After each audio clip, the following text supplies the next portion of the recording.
When Einstein said, "Did God have a choice in creating the universe?" he meant, could the universe have begun in more than one way? God does not play dice was Einstein's poetic way of doubting Heisenberg's indeterminacy principle. Einstein was irritated, famously, when theists misunderstood him to mean a personal God. But what did he expect? The hunger to misunderstand should have been palpable to him. Religious physicists usually turn out to be religious only in the Einsteinian sense. They are atheists of a poetic disposition. And so am I. But given the widespread yearning for that great misunderstanding, deliberately to confuse Einsteinian pantheism with supernatural religion is an act of intellectual high treason.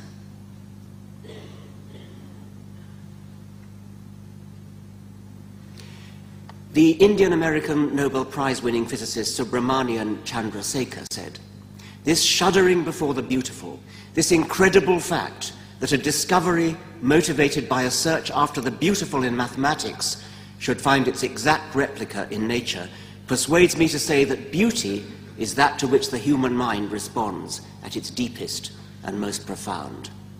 Amen."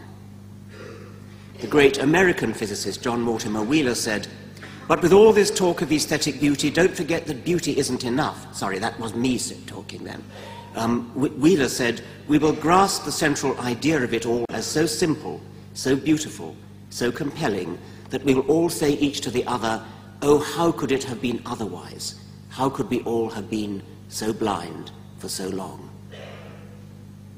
But with all that talk of aesthetic beauty, we mustn't forget that beauty isn't enough. It must also be true. And that comes back finally to evidence. Beauty may be a good guide to the stage of science where we put forward hypotheses, but those hypotheses must finally be tested. Carl Sagan, great hero, said, "How is it that hardly any major religion has looked at science and concluded, this is better than we thought. The universe is much bigger than our prophets said, grander, more subtle, more elegant. Instead they say, no, no, no, my God is a little God, and I want him to stay that way." A religion, old or new, that stressed the magnificence of the universe as revealed by modern science might be able to draw forth reserves of reverence and awe hardly tapped by the conventional faiths. Sooner or later, such a religion will emerge. Einsteinian religion, which is what I've been illustrating with these quotations, doesn't involve belief in anything supernatural at all.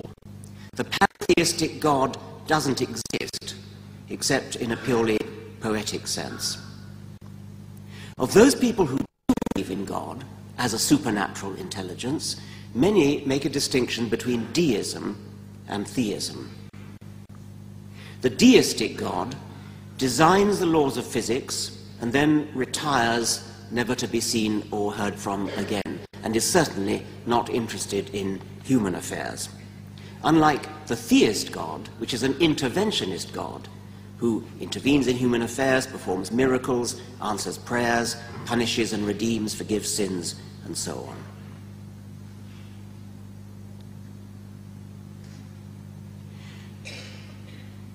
Many people call themselves agnostic, and I'm sympathetic to that, but the word agnostic does cover a great variety of beliefs, and sometimes I think it's so great as to be almost meaningless.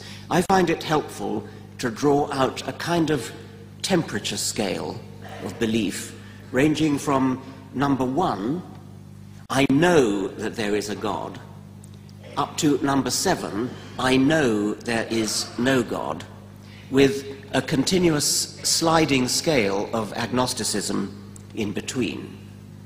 Number 2 is, I think there's a very high probability of there being a God, but it's just short of 100%.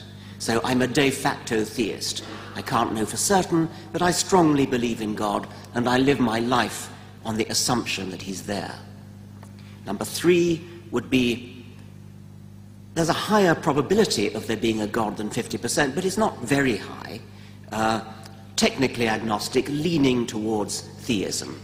I'm very uncertain, but I'm inclined to believe in God, and I probably live my life on the assumption that he's there. Number 4, exactly 50%, completely impartial agnostic. God's existence and non-existence are exactly equiprobable, and then symmetrically we go up 5, 6. 6 is, I think there's a very low probability of there being a God. I can't know for certain, but I live my life on the assumption that there is no God. And then number 7, as I say, is strong atheist. I'm absolutely confident that there's no God. Well, I'm a number 6. I'd be pretty surprised to meet very many number 7s. I include it for symmetry with number 1. Number 1 is well populated. I know there is a God. It's in the nature of faith that one is capable of being absolutely confident of something for which there's no evidence. And that's how people get themselves into category 1. However, category 7 is not quite symmetrical, because we can't be confident, we can't be absolutely certain that there is no anything. We can't be absolutely confident there are no fairies.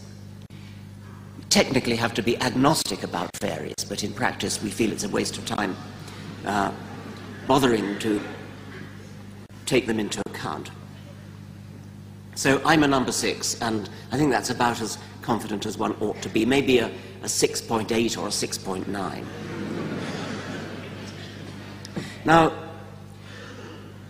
that's Russell's celestial teapot, to illustrate the point. Bertrand Russell made the point that it's impossible to disprove the hypothesis that there's a large china teapot in orbit around the Sun between the orbits of Earth and Mars, and we have to be technically agnostic about it, but we cannot disprove it. So we are technically agnostic.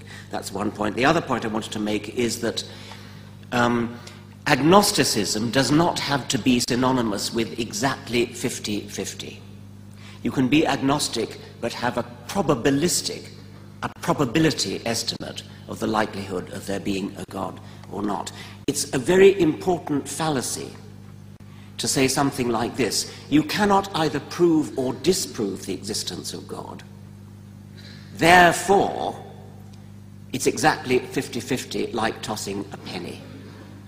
That would be, you can use the teapot to illustrate that as well. You cannot actually prove or disprove the existence of the celestial teapot, but nobody's going to claim that therefore the odds of there being a celestial teapot are 50-50. You'd be amazed how often the 50-50 fallacy crops up. Now, many of my scientific colleagues will say something like this: the existence or non-existence of God is a question which lies entirely outside science. Science deals with something completely other than the existence of God. You can be a scientist and you can believe in God or not believe in God. That's your choice. It has nothing whatever to do with science. I can't go along with that, although many of my scientific colleagues do, because my feeling is that a universe with a God in it, a universe that was created by a God, a universe with a God lurking at its base, would be a completely different kind of universe from one without, and the difference would be a scientific difference. God could clinch the matter in his favor at any moment by staging a spectacular demonstration of his powers. The Victorian atheist Charles Bradlaugh used to stand up on a stage and challenge God to strike him with a thunderbolt. God could do that now if he chose to.